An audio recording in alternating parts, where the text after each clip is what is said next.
Hello दोस्तों, नमस्कार। TGT PT Hindi की क्लास में आपका स्वागत है। अगर आप हिंदी से कोई भी तैयारी कर रहे हैं, केवीएस की तैयारी कर रहे हैं टीजीटी की, या फिर आप बिहार टीजीटी हिंदी की तैयारी कर रहे हैं, या फिर आप यूपी टीजीटी पीटी की तैयारी कर रहे हैं हिंदी से, या फिर अन्य कोई भी परीक्षा आप हिंदी से तैयारी कर रहे हैं, तो मेरे चैनल से जुड़ सकते हैं। चैनल को सब्सक्राइब कर लें, बेल आइकन घंटी दबा दें, ताकि आने वाली और पिछली सारी वीडियो आपको मिल सके। ठीक है, तो ये जो सीरीज चल रही थी, इससे 60 क्वेश्चन मैंने पहले करा दिए हैं।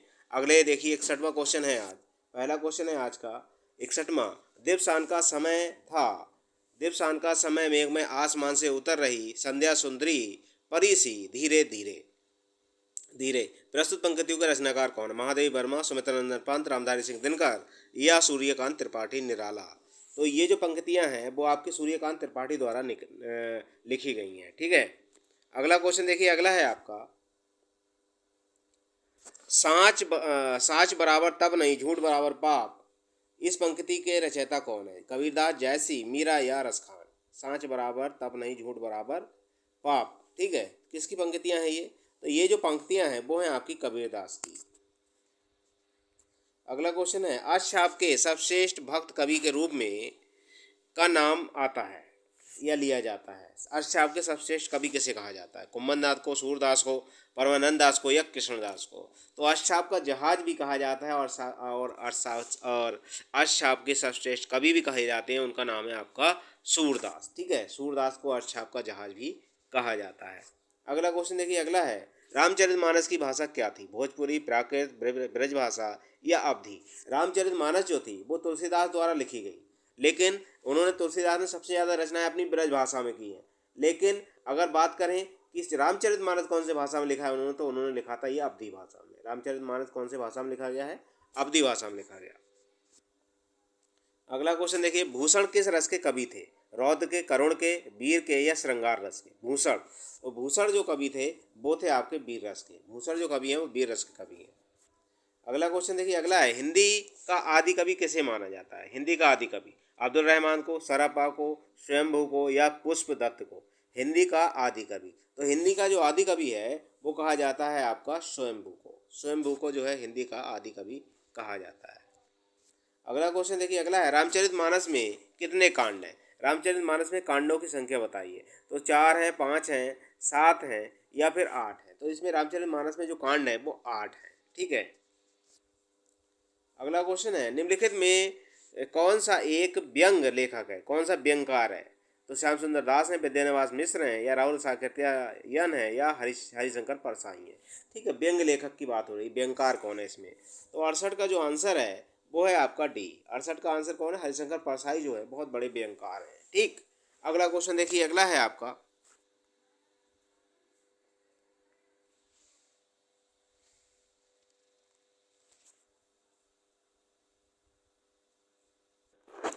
अगला जो क्वेश्चन है वो है आपका 69। आपका बंटी रचना के प्रधान समस्या को उजागर करने वाले विकल्प को चुनिए। ठीक है, कौन होंगे इसमें? राजनीतिक समस्या या मनोवैज्ञानिक समस्या या शिक्षा समस्या या तलाक से जुड़ी समस्या। तो 69 का जो आंसर है वो है आपका डी, तलाक से जुड़ी समस्या आपका बंटी में दर्शाई गई है। अगला क्वेश्चन देखिए। अगला है आपका, हिंदी पत्रिका कादम्बनी के संपादक कौन है? हिंदी पत्रिका जो कादम्बनी है उसके संपादक पूछे जा रहे हैं। राजेंद्र अवस्थी हैं या रमेश बख्शी हैं या बख्शी या राजेंद्र यादव या दुर्गा प्रकाश शुक्ल। तो 70 का जो आंसर है वो है आपका पहला, राजेंद्र अवस्थी। कादम्बनी के जो संपादक हैं वो हैं आपके राजेंद्र अवस्थी। अगला क्वेश्चन देखिए 71वां, दिनकर किस रस के कवि माने जाते हैं? रौद्र रस, करुण रस, वीर रस या श्रृंगार रस। तो दिनकर जो है वो आपके माने जाते हैं वीर रस के। दिनकर को वीर रस का कवि कहा जाता है। अगला क्वेश्चन है, निराला को कैसा कवि माना जाता है? अवसरवादी कवि हैं या क्रांतिकारी कवि हैं या पलायनवादी हैं या भाग्यवादी हैं। तो निराला जो है वो क्रांतिकारी कवि माने जाते हैं। कौन से हैं आपके? क्रांतिकारी कवि हैं। अगला क्वेश्चन देखिए। अगला है 73वां, निम्नलिखित में से कौन सा एक उपन्यास जैनेन्द्र रचित है? पुनर्वा, परख, सेवा सदन या एकदा नैमिषारण्य। तो जैनेन्द्र कुमार द्वारा जो लिखा हुआ उपन्यास है उसकी बात हो रही है। तो 73 का जो आंसर होगा वो होगा बी, परख। परख जो है वो जैनेन्द्र कुमार की रचना है। अगला क्वेश्चन देखिए। अगला है, हिंदी गद्य का जन्मदाता किसको माना जाता है? प्रताप नारायण मिश्र को, महावीर प्रसाद द्विवेदी को, भारतेंदु हरिश्चंद्र को या बालकृष्ण भट्ट को। 74 का जो आंसर है वो है सी आपका, भारतेंदु हरिश्चंद्र को हिंदी गद्य का जन्मदाता कहा जाता है। अगला क्वेश्चन देखिए, कवि कालिदास की अभिज्ञान शाकुंतलम का हिंदी अनुवाद किसने किया था? सदा सुखलाल ने, गोस्वामी पिट्ठलनाथ ने, राजा शिव प्रसाद ने या राजा लक्ष्मण सिंह ने? तो 75 का जो आंसर है वो होगा आपका डी, राजा लक्ष्मण सिंह ने। शकुंतला का जो अनुवाद किया था इन्होंने, हिंदी अनुवाद, वो किया था राजा लक्ष्मण सिंह ने। अगला क्वेश्चन है, किस काल को स्वर्ण काल कहा जाता है? भक्ति काल, रेती काल, भक्ति काल, आदि काल या आधुनिक काल? तो स्वर्ण काल जो है वो भक्ति काल को कहा जाता है। भक्ति काल को जो है हिंदी जगत का स्वर्ण काल कहा जाता है। अगला क्वेश्चन है आपको 77वां, सूरदास के गुरु कौन थे? रामानंद या मध्वाचार्य या रामदास या बल्लभाचार्य? सूरदास के। तो सूरदास के अगर गुरु की बात करें तो वो थे बल्लभाचार्य। बल्लभाचार्य जो थे वो सूरदास के गुरु थे। और तुलसीदास की पूछी जाएगी तो आपके रामानंद होंगे। अगला क्वेश्चन देखिए, अगला है कामायनी किस प्रकार का ग्रंथ है? कामायनी किस प्रकार का ग्रंथ है? तो खंड काव्य, मुक्तक काव्य, महाकाव्य या चंपू काव्य? कामायनी की बात हो रही है। तो 78 का जो आंसर होगा वो होगा सी, ये महाकाव्य है। कामायनी जो है वो महाकाव्य है। अगला क्वेश्चन देखिए, अगला है गागर में सागर भरने का कार्य किस कवि ने किया? तो बिहारी ने, रसखान ने, घनानंद ने या सूरदास ने? गागर में सागर, तो गागर में सागर जो है वो बिहारी की रचना है। अगला क्वेश्चन है, अगला है महाभोज रचना की समस्या, प्रधान समस्या को उजागर करने वाले विकल्प को चुनिए। महाभोज, ठीक है, इसकी समस्या क्या थी? भ्रष्टाचार की समस्या थी, नारी समस्या थी या राजनीतिक समस्या थी या मनोवैज्ञानिक समस्या थी? तो इसकी जो समस्या है वो है आपकी राजनीतिक समस्या। राजनीतिक समस्या के बारे में इसमें दर्शाया गया है। अगला क्वेश्चन है 81वां, वापसी किस विधा की विधा में रचित है? वापसी जो है किस विधा की रचना है? तो आत्मकथा की कहानी है, संस्मरण है या यात्रा व्रत है? तो ये जो है वो है आपका बी, कौन सा? कहानी है ये।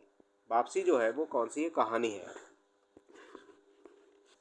अगला क्वेश्चन है आपका, तोड़ती पत्थर कैसी कविता है? व्यंग्यपरक है, उपदेशात्मक है, यथार्थवादी है या आदर्शवादी है? तो 82 का आंसर होगा सी, ये यथार्थवादी कविता है।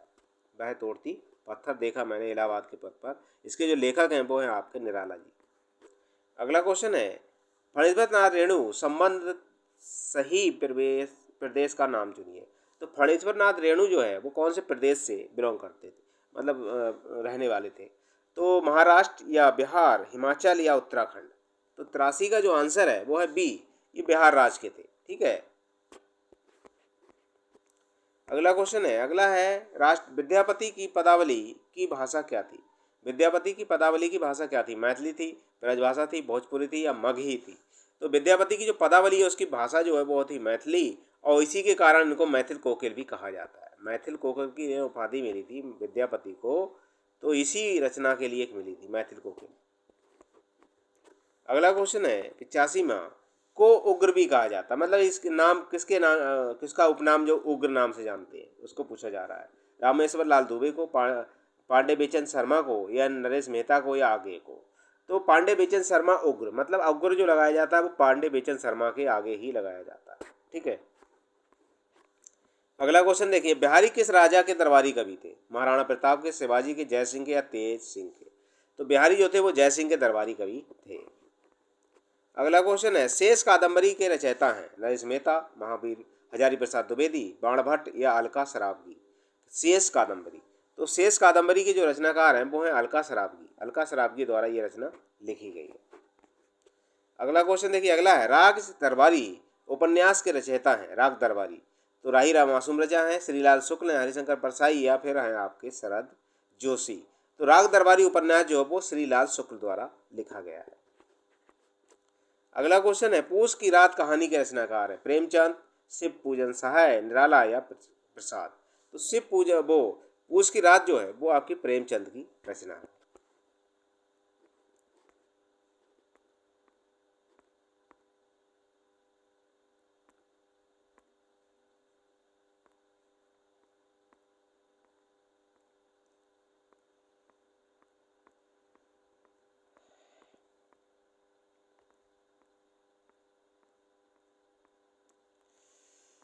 अगला क्वेश्चन देखिए, अगला है आपका, ध्रुव स्वामिनी नाटक के रचयिता हैं?